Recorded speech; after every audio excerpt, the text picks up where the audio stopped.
We're going to diagnose the Parktronic system on a Mercedes-Benz. In this case, we're using MaxiDAS scanner. This is a level 3 professional diagnostic scanner. Even though you can use other scanners, like level 2 multi-system OBD2 scanner should also be able to read Mercedes Parktronic control unit. In this case, we're dealing with an R class, so we'll go ahead and select the R class. And this is a 251 chassis, a left-hand steering, long chassis, diesel, and this is a 320 CDI.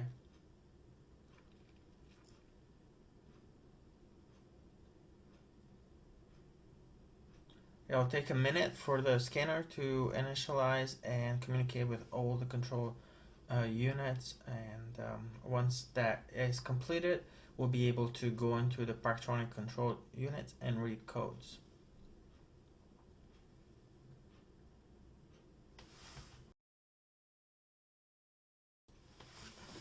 Here you can do an auto scan. It goes to all the control units on this Mercedes and will tell you what error codes it finds.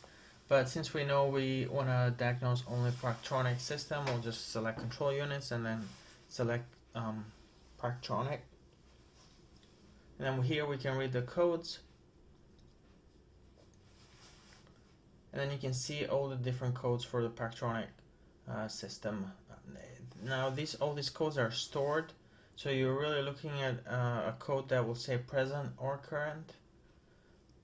What you can do in this case, you can go back and perform an erase. This will clear all the codes.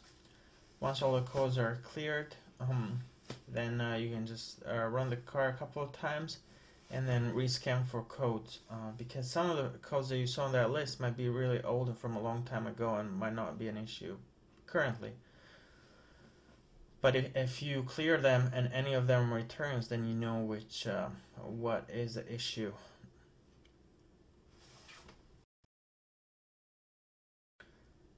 And then you can also see live system data. You can go into the Parktronic sensor, compare the values, see what kind of voltage you're getting from all the different bumper sensors, and if any of them is out of range. So anyway, well, you can play with all these settings.